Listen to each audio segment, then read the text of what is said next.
I think it's time today we all come full circle. I was victim of thinking, oh, when Jake Paul boxes, it's rigged. But after last night's fight, after Tyson versus Jake Paul, it convinced me that none of Jake Paul's fights are rigged. He's just really elite at picking his opponents. And after this fight, it made me respect Jake Paul less. He literally beat up an old man. I was feeling bad for Mike Tyson. Now, I really want to hate on Jake Paul this video, but I was really convinced that these fights were rigged. And no, he just picks people that cannot box for shit. And Jake Paul has a little bit of power in his right hand, and he has a decent overhand right that, you know, knocks people the fuck down, unfortunately. And no, I'm not saying that Mike Tyson and Tommy Fury can't box for shit, because they can box. And there's a reason Mike Tyson didn't get knocked down, and there's a reason Tommy Fury won, because those are the two only opponents that Jake Paul has ever faced that know how to fucking box. Now, I'm gonna say it again. Jake Paul does have some power, and he can box. I'm gonna admit it. He can box, and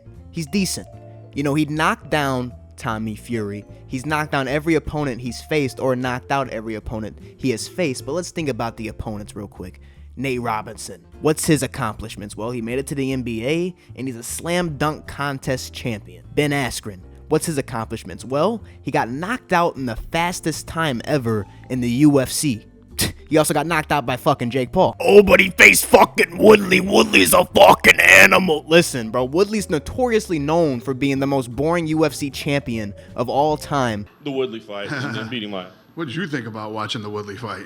Listen, when you break a record for the least punches ever thrown in a 5-round fight, in a title fight, and you beat it by, it was like 130, and these guys threw 60 or something like that, I mean, I think that sums it up. Who wants to pay to see Tyron Woodley fight again? It's, you know. Like when the own boss of your company doesn't even want to see you fight and tells people that if you buy another pay-per-view, you're not going to want to see this guy fight. Of course, Jake Paul is going to want to fight that guy in the UFC, you know, because he would be easy to box, because UFC doesn't really translate the boxing. Let's be honest here. When he fought Silva, which when they showed that during the broadcast, I honestly forgot that he fought fucking Silva. These fights are so, like, they're so easy to forget. You know, this Mike Tyson, Jake Paul, everyone will remember this because it's Mike Tyson, but let's be honest, like, every Jake Paul fight before this is so easy to fucking forget because it's not a real boxing match. Now, when he fought Silva, like I said, he knocked him down, he embarrassed him in an old Silva because he's a kickboxer. Now, let's be honest, in the UFC, the only guy that could come over from the UFC that would be good in boxing is probably Max Holloway, but he's way too small for Jake Paul, and all the good strikers in the UFC are too small for Jake Paul. Now, let's talk about the fight. 27-year-old Jake Paul versus a 58-year-old retired Mike Tyson. That's a 31-year age gap. Of course, Jake Paul was gonna win this goddamn fight. If you thought otherwise, well, I'm sorry you lost money, or you just had hope in Mike Tyson, which I did too, but this is a young man's sport. Now, this was probably one of the most hyped up fights of all time. I'm pretty sure it was delayed because Mike Tyson had some health problems, and of course Jake Paul still boxed him while he was having health problems. Really, Jake Paul of Jake Paul. Ulcer. I had ulcer, yeah. Oh, that's not that big. I mean, it's a big deal, but you can get past it. Yeah, I got past it, thank God. But the promo for this fight was amazing, considering everyone on Netflix had their Netflix crash because there were so many goddamn people watching this fight, watching a young guy beat up an old man. I heard there was around 40 million people watching this fight, which I believe the number because everyone has Netflix, and you really can't be mad about this fight because if it was a pay-per-view that cost $70, of course you have the right to be mad, but everyone in the world should have Netflix by now, you know what I'm saying? But in the pre-fight face-off, Mike Tyson would slap the shit out of Jake Paul for stepping on his feet. And I have the worst feet in the world, right? And if somebody stepped on my feet, I would totally tap out. I would just give up. Yeah, so you heard the man, you know what I'm saying? He has sensitive feet, and you know it hurts to get your foot stepped on, and especially to have a douchebag like Jake Paul in your face and step on your feet for no reason. Yeah, I would want to slap him too, so you couldn't really blame Mike Tyson right there, and it just added more fuel to the fire for this fight. Mike Tyson was interviewed before the fight by a little kid, like a 12 to 14-year-old. That's my guess. Her name's Jazzy. She has a big following just on everything. Listen to how this man is talking to a kid. It's just funny, you know, it's vintage Mike Tyson, to be honest. And I've heard him say worse. Way worse. That if I put in this video, it probably would get demonetized. What type of legacy would you like to leave behind when it's all said and done? Well, I don't know. I don't believe in the word legacy. I just think that's another word for ego. That's just some word everybody grabbed onto. Now it's used every 5 seconds. It means absolutely nothing to me. I'm just passing through. I'm going to die, and it's going to be over. Mike, I mean, you're not gonna, well, I mean, you are gonna die. I'm gonna die too. It's okay. But come on, bro. Why you gotta make it so sad? Who cares about legacy after that? What a big ego. So I'm gonna die. I want people to think that I'm this, I'm great. No, we're nothing. We're just dead. We're dust. We're absolutely nothing. Our legacy is nothing. Well, thank you so much for sharing that. That is something that I have not heard before, someone say that as an answer. Can you really imagine somebody say, I want my legacy to be this way when you're dead? You think somebody really wants to think about you? I want people to think about me when I'm gone. Who the fuck cares about me when I'm gone?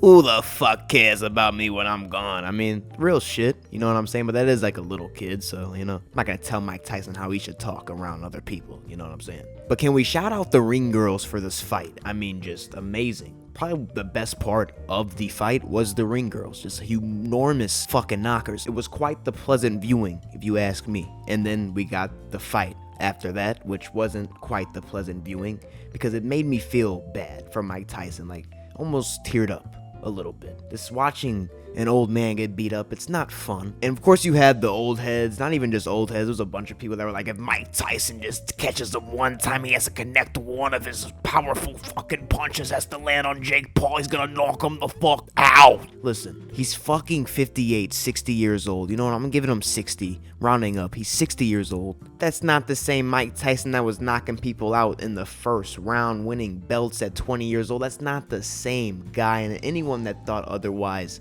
that thought Mike Tyson was gonna go in there and look the same because you saw some training videos of him looking explosive, well, yeah, I'm not gonna say it. I'm gonna say it. You're stupid. Just joking. Love you. But listen, I mean, Mike Tyson, he did come out with spurts of greatness in the first round. You actually thought that he was gonna look good, but then he used all his energy. Everything after the first round looked horrible for Mike Tyson and decent to subpar for Jake Paul. I can't say it looked good for Jake Paul because, again, he was fighting a 60-year-old retired old man who doesn't even have a profession anymore. Well, he does have a profession, but his profession, old profession, he retired from. That's my point. He's retired. But it's fucking Mike Tyson with 44 knockouts. What are you talking about? Well, here's what I'm talking about, motherfucker. If that's your question, my honest opinion, I think Jake Paul was holding back. You know, he was hitting Mike Tyson with jabs and stunning him a little bit. And at that point, I knew, like, okay, this is gonna be really fucking bad. Like, it could have been. I think Jake Paul was holding back a little bit more than Mike Tyson was, because Mike Tyson was in there fucking tired. He's probably smoking fucking weed, doing shrooms. I don't think Mike Tyson was holding back at all. I just don't think he had it in him. And he had his ass out before the fucking fight. Now, that was crazy. That was the craziest thing I've ever seen in my life. Just had his ass out.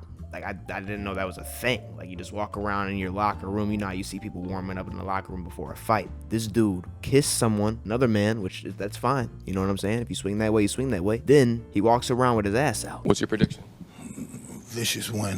Vicious win. Thank you, Dad. Love you. Love you too. Now, that's my apologies. That was his son that was interviewing him, so him kissing him on the cheek, that's normal, you know what I'm saying? But his ass being out, definitely not normal. But I thought at 60 you would have an old, wrinkly, nasty ass. Mike Tyson, you could tell he still be doing the squats. Big pause on that, but I had to blur the video. But, you know, I have to give you guys in-depth detail of everything I put on screen. So there you go. But I do think Mike Tyson did bust the fat one before the fight and didn't have no energy after round one, because you could just tell after round one, this dude was gassed out and wanted to go home and be a grandpa to his grandchildren. And can we talk about Logan Paul? What a fucking dickhead, man. Like, I do not like this guy. This dude Mike Tyson was joking in the ring, you know what I'm saying? They asked him who his next opponent was gonna be. He was like, I'll fight your brother. Ha ha ha ha ha. Then Logan Paul, being the dickhead he is, the arrogant fucking asshole that needs to be slapped around by somebody in GTA RP, of course. But he goes in there and he's like, I'll fucking kill you, Mike. I'll fucking kill you, Mike. Well, I don't know. Maybe his brother. You want to fight Logan? Logan, I think he said you might be next. Motherfucker, I'll kill you, Mike. No, please, no. It's on then.